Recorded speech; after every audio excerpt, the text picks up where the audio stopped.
कार्यक्रम के पुण्यार्जक हैं मानक चंद, कमला देवी, राकेश कुमार नीतू, ऋषभ, सौम्या एवं Ayushi Musharraf, B123 city colony Jaipur, Premchand, Vijay Lakshmi Ajmera Jaipur, Ashok, Rajlakshmi Pandya Jaipur, Sunil, Renu Kasliwal Nai Delhi.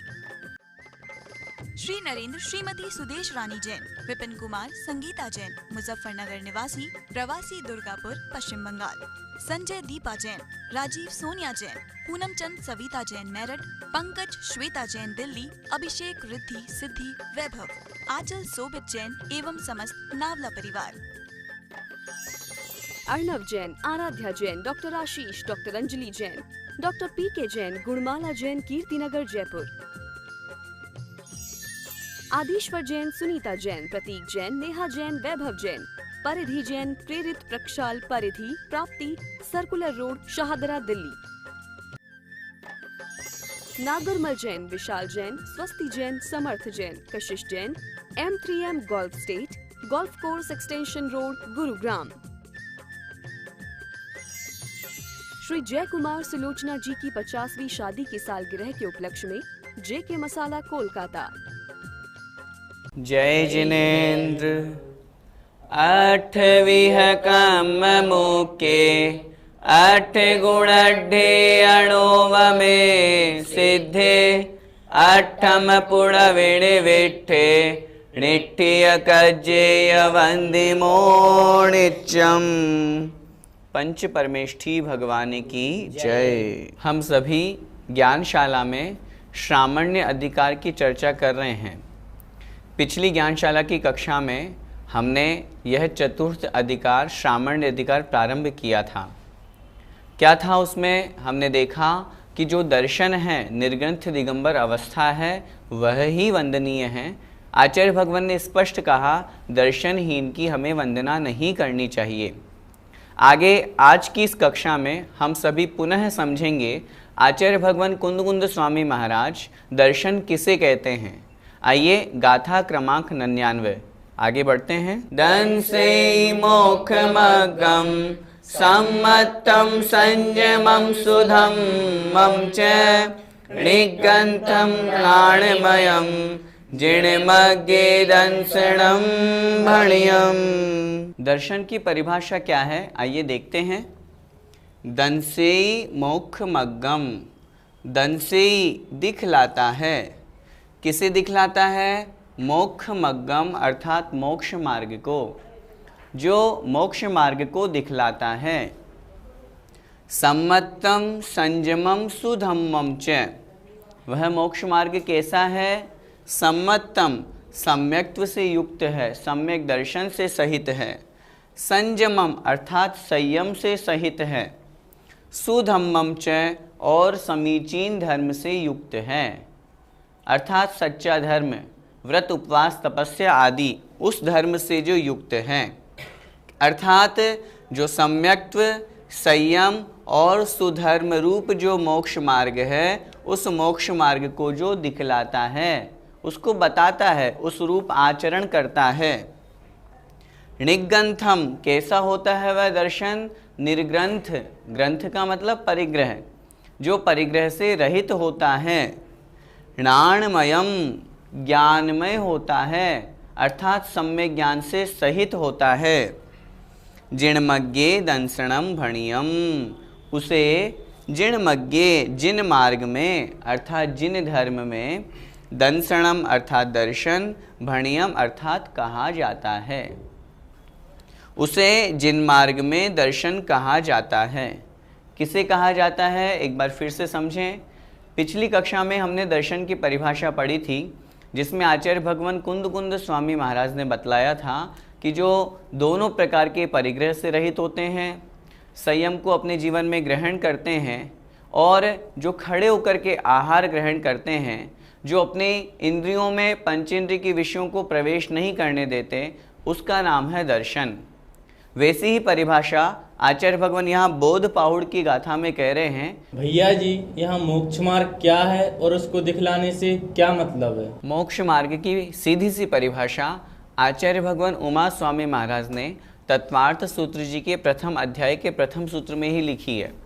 वहाँ उन्होंने लिखा, सम्यक दर्शन ज्ञान चारित्राणि मोक्ष मार्ग है। अर्थात सम्यक दर्शन, सम्यक ज्ञान और सम्यक चारित्र वही मोक्ष मार्ग है। और उस मोक्ष मार्ग से युक्त जो जीव है वह मोक्ष मार्गी कहलाता है। यहाँ चर्चा चल रही है दर्शन की। दर्शन का मतलब बाहरी रूप दिगंबर वेश। जो निर्ग्रंथ दिगंबर हैं, परिग्रह से रहित हैं, हमें दिखते हैं कि ये सम्यक दर्शन, सम्यक ज्ञान और सम्यक चारित्र से युक्त हैं, वह मोक्ष मार्गी है और वे दर्शन से युक्त कहलाते हैं। और यहाँ जो कथन किया गया दंसेई मोक्ष मग्गम, जो दिखलाने से तात्पर्य है, वो हमें यहाँ यह समझना चाहिए कि जो उस मोक्ष मार्ग के स्वरूप को प्राप्त किए हुए हैं, सम्यक दर्शन, सम्यक ज्ञान और सम्यक चारित्र, इन तीनों से जो सहित हैं, युक्त हैं, वह मोक्ष मार्गी हैं। और जो उस मोक्ष मार्गी या उस मोक्ष मार्ग को जो धारण किए हुए है, उस रूप जो है, तल्लीन जो है, वही यहाँ पर तात्पर्य समझना चाहिए और वही उससे युक्त होने के कारण से उसे ही दर्शन कहा जाता है। भैया जी, मोक्ष मार्ग में सम्यक्त्व किसे कहा गया है? तत्वार्थ श्रद्धानम सम्यक दर्शनम, अर्थात 7 तत्वों के ऊपर श्रद्धान करना। जीव, अजीव, आश्रव, बंध, संवर, निर्जरा और मोक्ष, ये जो 7 तत्व कहे गए हैं, इनके ऊपर सच्चा श्रद्धान करना कि बस ये ही हैं, इनके अलावा और कोई तत्व नहीं है। इस प्रकार का जहाँ श्रद्धान होता है, जहाँ विश्वास होता है, दृढ़ अटल विश्वास होता है, उसी का नाम है सम्यक दर्शन। 7 तत्वों को मानते तो हैं हम, लेकिन उस 7 तत्वों के प्रति हमारी मान्यता कैसी होती है? उदाहरण से हम समझें, जैसे जीव तत्व। जीव तत्व का स्वरूप क्या है? अर्थात ज्ञान दर्शन चेतना से युक्त होना, अमूर्तिक होना, चित चैतन्य स्वरूप होना, यह जीवात्मा कहलाता है, यह जीव स्वरूप है। पुद्गल के स्वरूप की जब हम चर्चा करते हैं तो जो रूप, रस, गंध, स्पर्श से सहित होता है, ऐसा शरीर आदि पर पदार्थ जितने भी हैं, यह सब पुद्गल कहलाते हैं। अब जिस बात की हम यहाँ चर्चा करना चाह रहे हैं, सम्यक्त्व किसे कहते हैं, तो मात्र इनको जानने का नाम अथवा श्रद्धान करने का नाम सम्यक दर्शन, सम्यक ज्ञान नहीं है। तद्रूप हमारी वैसी परिणति भी होनी चाहिए। हम यदि शरीर को ही आत्मा मान रहे हैं और आत्मा को ही शरीर मान रहे हैं, तो फिर हमारी 7 तत्वों के प्रति श्रद्धान कैसे हुआ, कैसे बना? हमने मान लिया कि शरीर है, लेकिन शरीर के प्रति हमारा राग द्वेष हो रहा है कि नहीं हो रहा? शरीर को ही तो हम आत्मा नहीं मान रहे। शरीर को कष्ट होने पर हम अपने आप को क्या मानते हैं कि हमें कष्ट देने वाले हैं, हमें, मेरी आत्मा को कष्ट हो रहा है, मुझे दुख हो रहा है। हम इस तरह का विचार करें कि आश्रव बंध ये संसार में भटकाने वाले हैं, पंचेंद्रिय की विषय भोग संसार में भटकाने वाले हैं, तो हमें इन्हें छोड़ना है, क्योंकि इससे कर्मों का बंध होता है, कर्मों का आश्रव होता है। जिस सम्यक ज्ञान, वैराग्य को, चारित्र को, संयम को, तप को धारण करने से संवर और निर्जरा होती है, उसे हम कितना ग्रहण कर रहे हैं, इस बारे में हमको विचार करना है। मात्र 7 तत्वों का ऊपर नाम याद कर लिया और उनको समझ लिया, इतने मात्र से सम्यक दर्शन नहीं है, अपितु तद्रूप हमारी वैसी परिणति हो, वैसा आचरण हो, उसका नाम सम्यक्त्व है। तो सम्यक दर्शन की जो अभी हमने परिभाषा पढ़ी, 7 तत्वों के प्रति श्रद्धान करना, वह यहाँ मोक्ष मार्ग में सम्यक दर्शन की परिभाषा के अंतर्गत ग्रहण किया जाता है और उस रूप हमारा वैसा श्रद्धान होना चाहिए। भैया जी, यहाँ पर संयम और सुधर्म से क्या तात्पर्य है? संयम का शाब्दिक अर्थ होता है चारित्र। यहाँ उस संयम से वही चारित्र ही ग्रहण करना है जो सम्यक चारित्र से युक्त हो। सम्यक चारित्र में विशेष रूप से 13 प्रकार के व्रत लिए जाते हैं, जिसमें 5 महाव्रत, 5 समिति और 3 गुप्ती।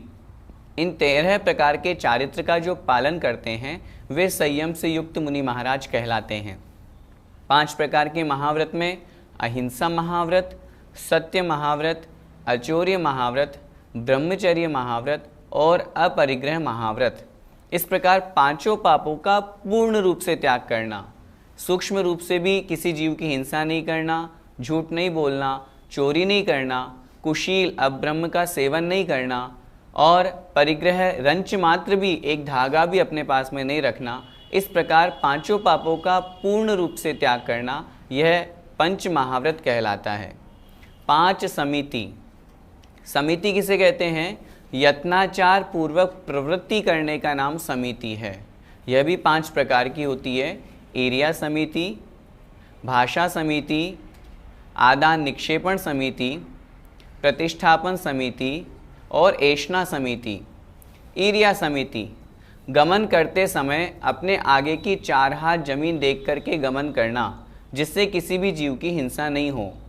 भाषा समिति, हित मित और प्रिय वचन बोलना, जिससे किसी भी जीव को हमारे वचनों से कष्ट ना हो। ऐषणा समिति, भोजन आहार ग्रहण करते समय शुद्धि का ध्यान रखना। आदान निक्षेपण समिति, अर्थात किसी भी वस्तु को ग्रहण करते समय अथवा रखते समय जीव हिंसा का ध्यान रखना और उससे बचने के लिए पिच्छी आदि से मार्जन करके वस्तु को ग्रहण करना अथवा रखना। और अंतिम है प्रतिष्ठापन समिति, अर्थात मलमूत्र आदि क्षेपण करते समय जीव हिंसा का ध्यान रखना। ऐसे स्थान पर मलमूत्र क्षेपण करना जहाँ जीव ना हो। कहने का तात्पर्य समिति, यत्नाचार पूर्वक प्रवृत्ति। हम जिस चारित्र की, जैन धर्म की और जिस दर्शन की बात कर रहे हैं, वहाँ पर प्रत्येक जीव की रक्षा का भाव है। हम कोई भी क्रिया करें उसमें जीव हिंसा का हम ध्यान रखें, उसी का नाम है समिति। ये 5 प्रकार की समिति। और कहलाया आगे 3 प्रकार की गुप्ती, मनोगुप्ती, वचन गुप्ती और काय गुप्ती। अपने योगों को वश में करना, मन से बुरा नहीं विचारना, मन को वश में करना, वचन को वश में करना और शरीर को वश में करना। इस तरह से यह 13 प्रकार का चारित्र उन मुनि महाराज का कहा गया है। इसलिए यहाँ जो वह संयम से युक्त मुनि है, यहाँ संयम से उस 13 प्रकार के चारित्र को ग्रहण करना चाहिए। आगे जो आपने सुधर्म की चर्चा की, सुधर्म समीचीन जो धर्म है, सच्चा जो धर्म है, ऐसे उस अनशन आदि जो 6 प्रकार का बहिरंग तप कहा गया है तथा प्रायश्चित आदि 6 प्रकार का जो अंतरंग तप कहा गया है।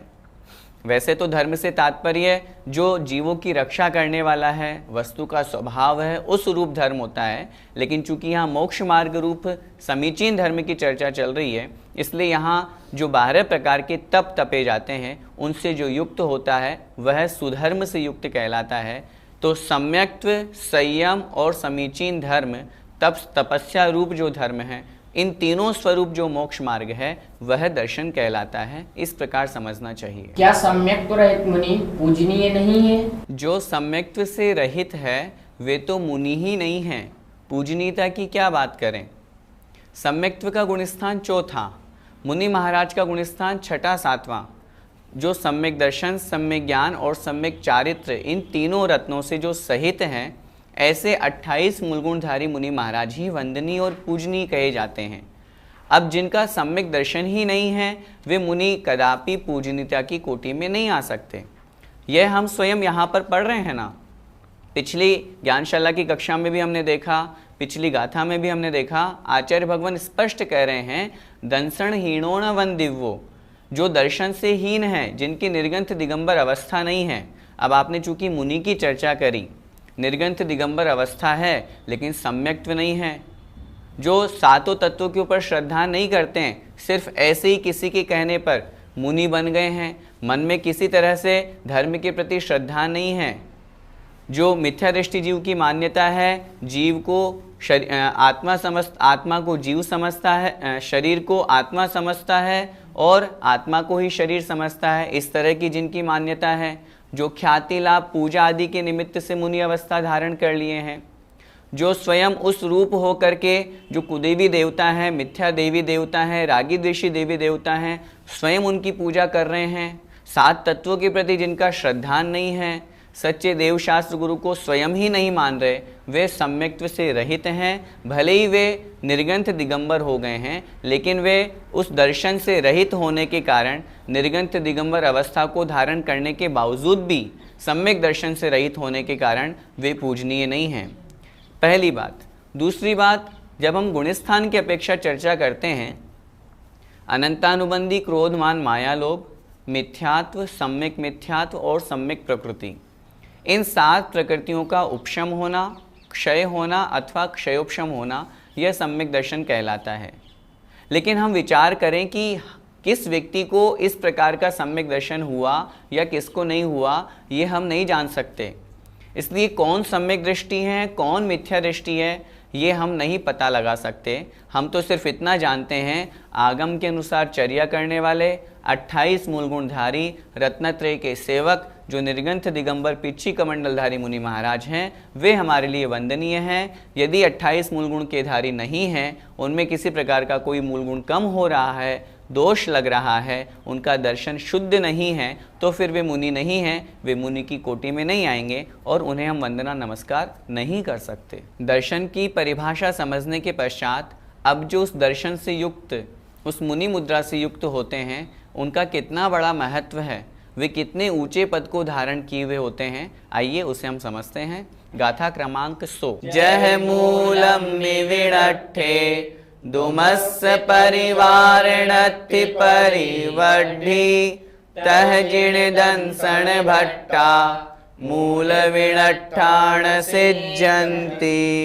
जह मूलम्मि विणट्ठे, जह जिस प्रकार, मूलम्मि अर्थात जड़ के, मूल के, विणट्ठे नष्ट हो जाने पर, जिस प्रकार जड़ के नष्ट हो जाने पर, दुमस्य अर्थात वृक्ष का, पेड़ का, परिवार जो उसका परिवार है, पेड़ का परिवार तात्पर्य उसका तना, उसकी शाखाएं और उसमें जो आने वाले फल फूल आदि हैं, वे सब णत्थि परिवड्ढि नहीं होते हैं वृद्धि को प्राप्त।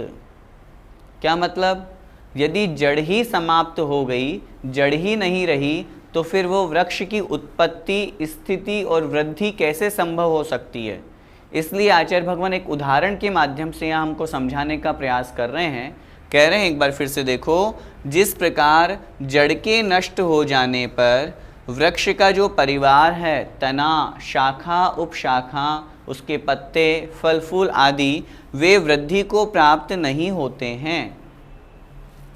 तह ठीक उसी प्रकार जिण दंसन भट्टा, जो जिन दर्शन से भ्रष्ट हैं, पतित हैं, गिर गए हैं, जो जिनेंद्र भगवान द्वारा उपदेशित जो धर्म है, निर्ग्रंथ दिगंबर अवस्था है, उस दर्शन से जो भ्रष्ट हो गए हैं, वे मूल विणट्ठा, वे मूल से ही नष्ट हो गए, वे जड़ से ही समाप्त हो गए। इसलिए न सिद्ध्यन्ति, वे सिद्धत्व को प्राप्त नहीं कर पाते हैं, नहीं कर सकते हैं, अर्थात मोक्ष नहीं जाएंगे, मोक्ष अवस्था को प्राप्त नहीं कर पाएंगे। कौन नहीं कर पाएंगे? जो जिण दंसन भट्टा मूल विणट्ठा, जो दर्शन से भ्रष्ट हो गए, वे मूल से ही भ्रष्ट हो गए। कहने का तात्पर्य आचार्य भगवान यहाँ पर कह रहे हैं, पिछली जो हमने गाथा में समझा कि दर्शन किसे कहते हैं, निर्ग्रंथ दिगंबर अवस्था। उस निर्ग्रंथ दिगंबर अवस्था के साथ में संयम का, चारित्र का, तप का पालन करना, 28 मूल गुणों का पालन करना, यह दर्शन कहलाता है। और जिनके पास ये दर्शन नहीं है, चूँकि उनका मूल जो जड़ है, बहुत स्पष्ट कह रहे हैं, यदि किसी भी मकान की नींव ही नहीं है तो फिर वो मकान किस पे टिकेगा, वो मकान रह ही नहीं सकता। ठीक उसी प्रकार जो मोक्ष मार्ग का जो मूल है, उस मोक्ष को प्राप्त करने का जो सबसे पहला रास्ता है, पहली सीढ़ी है, वह है दर्शन, निर्ग्रंथ दिगंबर अवस्था, 28 मूल गुणों का पालन, और आगे की प्रक्रिया फिर वो धर्म ध्यान और शुक्ल ध्यान, वो तो आगे की बात है। तो जब मूल जो है दर्शन है, जब वही नहीं रहेगा तो वह जीव सिद्धत्व को प्राप्त नहीं कर सकता। इसलिए दर्शन का, मुनि मुद्रा का बहुत बड़ा महत्व है। उस महत्व को हम समझें, उस महात्म्य को हम समझें कि निर्ग्रंथ दिगंबर अवस्था को धारण किए बिना मोक्ष संभव नहीं है। इसलिए जो दर्शन से रहित हैं, मूल से विनष्ट हैं, वे सिद्धत्व को प्राप्त नहीं कर पाते। भैया जी, तो जिन लिंग के अलावा अन्य लिंग से मुक्ति नहीं हो सकती? आचार्य भगवान कुंद कुंद स्वामी महाराज ने स्पष्ट कहा, और आगे की कक्षाओं में हम समझेंगे। उन्होंने लिखा, णग्गो विमोक्ष मग्गो शेषा उम्मग्गया सव्वे, अर्थात नग्नता ही मोक्ष मार्ग है। इसके अलावा जितने भी मार्ग हैं, जितने भी लिंग हैं, वे सभी उन्मार्ग कहे गए हैं, कुमार्ग कहे गए हैं, खोटे मार्ग कहे गए हैं। अन्य मत में अथवा जैनेतर परंपरा में जो वैकुंठ अथवा मुस्लिम संप्रदाय में जो जन्नत आदि हैं, वे एक स्वर्ग अवस्था तक की चर्चा करते हैं, मोक्ष की बात नहीं करते। मुक्ति की बात निर्ग्रंथ दिगंबर अवस्था से ही होगी, क्योंकि अन्य संप्रदाय में जो कथन किया जाता है ज्ञान से मुक्ति होती है अथवा यह आत्मा यहाँ से समाप्त हुआ, शरीर छोड़ा, उसको मुक्ति की प्राप्ति हो जाती है। अनेक प्रकार की जो चर्चाएं अनेक अन्य समाजों में चलती हैं, उन सब का खंडन करते हुए आचार्य भगवान कुंद स्वामी महाराज बहुत स्पष्ट कह रहे हैं, नग्नता ही मोक्ष मार्ग है। निर्ग्रंथ दिगंबर अवस्था जब तक धारण नहीं होगी तब तक मोक्ष मार्ग ही नहीं बनेगा, मुक्ति की तो क्या बात करें। तो इसलिए मोक्ष प्राप्त करना है तो निर्ग्रंथ दिगंबर अवस्था को तो धारण करना ही पड़ेगा। बिना निर्ग्रंथ बने, बिना दिगंबर बने मोक्ष संभव नहीं, ऐसा समझना चाहिए। भैया जी, तो क्या मात्र जिनलिंग को धारण करने से मोक्ष की प्राप्ति हो जाती है? नहीं, ऐसा नहीं है। मात्र जिनलिंग को अथवा दर्शन को धारण करने से ही मोक्ष की प्राप्ति हो जाए, ऐसा नहीं होता। एक कार्य के सफल होने में अनेक कारण होते हैं। जहाँ तक मोक्ष प्राप्ति की हम चर्चा कर रहे हैं, सम्यक दर्शन ज्ञान चारित्राणि मोक्ष मार्ग है, ये तत्वार्थ सूत्र का प्रथम अध्याय का प्रथम सूत्र है। और इसी अपेक्षा से हमको समझना चाहिए कि मात्र निर्ग्रंथ दिगंबर हो जाने मात्र से, नग्न हो जाने मात्र से मुक्ति नहीं होगी। मोक्ष प्राप्ति का प्रथम साधन यह है, मोक्ष जब भी होगा निर्ग्रंथ दिगंबर अवस्था धारण करने से ही होगा। लेकिन मात्र निर्ग्रंथ दिगंबर अवस्था से नहीं, उसके साथ में 28 मूल गुणों का पालन, रत्नत्रय का पालन, सम्यक दर्शन, सम्यक ज्ञान, सम्यक चारित्र से युक्त होकर के जब 28 मूल गुणों का पालन होगा, वे मुनि महाराज धीरे धीरे बहिरंग से अंतरंग की ओर आगे बढ़ेंगे, शुद्धोपयोग की ओर आगे बढ़ते हुए कर्मों का क्षय करेंगे, तब मुक्ति होगी।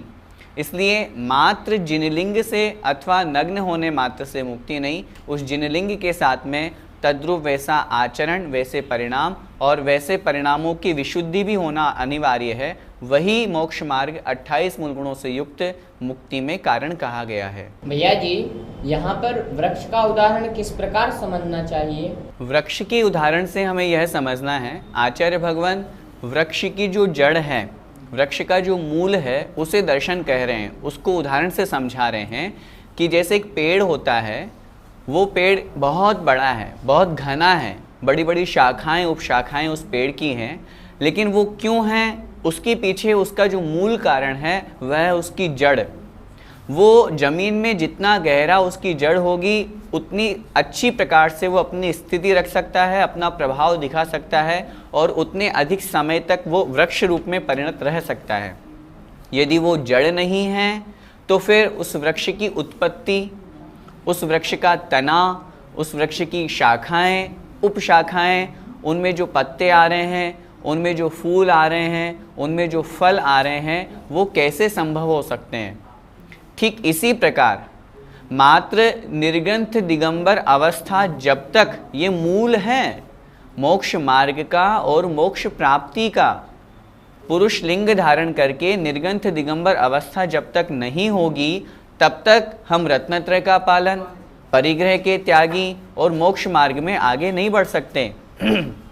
हम ये सोचें कि मात्र हम बैठे हैं, परिग्रह से युक्त हैं, हम आत्मा का ध्यान कर लें और हमें मोक्ष हो जाएगा, ऐसा नहीं होता। अंतरंग बहिरंग पूरे परिग्रह का त्याग किया जाता है, घर परिवार से वैराग्य किया जाता है, 28 मूल गुणों को पालन करने का संकल्प लिया जाता है, रत्नत्रय का पालन किया जाता है। तो इसलिए निर्ग्रंथ दिगंबर अवस्था मूल है, जड़ है, उसके बिना मोक्ष मार्ग नहीं, मोक्ष प्राप्ति संभव नहीं। इसलिए वृक्ष के उदाहरण को हमें यहाँ पर यही समझना चाहिए कि जैसे जड़ के बिना वृक्ष की स्थिति, उत्पत्ति, वृद्धि संभव नहीं, ठीक उसी प्रकार निर्ग्रंथ दिगंबर अवस्था के बिना उस जीव का मोक्ष मार्ग में चलना अथवा प्रारंभ होना ही संभव नहीं है। जय जिनेन्द्र। इस कार्यक्रम के पुण्यार्जक हैं मानक चंद कमला देवी, राकेश कुमार नीतू, ऋषभ सौम्या एवं Ayushi Musharraf, B123 city colony Jaipur, Premchand Vijay Lakshmi Ajmera Jaipur, Ashok Rajlakshmi Pandya Jaipur, Sunil Renu Kasliwal Nai Delhi. Shri Narendra Shrimati Sudesh रानी जैन, विपिन कुमार संगीता जैन, मुजफ्फरनगर निवासी, प्रवासी दुर्गापुर पश्चिम बंगाल। संजय दीपा जैन, राजीव सोनिया जैन, पूनम चंद सविता जैन मेरठ, पंकज श्वेता जैन दिल्ली, अभिषेक रिद्धि सिद्धि वैभव, आंचल सोबित जैन एवं समस्त नावला परिवार। Arnav Jain, Aaradhya Jain, doctor Ashish, doctor Anjali Jain, doctor पीके Jain, Gunmala Jain, Kirtinagar Jaipur. Adishwar Jain, Sunita Jain, Prateek Jain, Neha Jain, Vaibhav Jain, Paridhi Jain, Prerit Prakshal Paridhi, Prapti, circular road, Shahdara Delhi. Nagarmal Jain, Vishal Jain, Swasti Jain, Samarth Jain, Kashish Jain, M3M golf estate, golf course extension road, Gurugram. Shri Jay Kumar Sulochana जी की 50वीं शादी की सालगिरह के उपलक्ष्य में JK मसाला कोलकाता।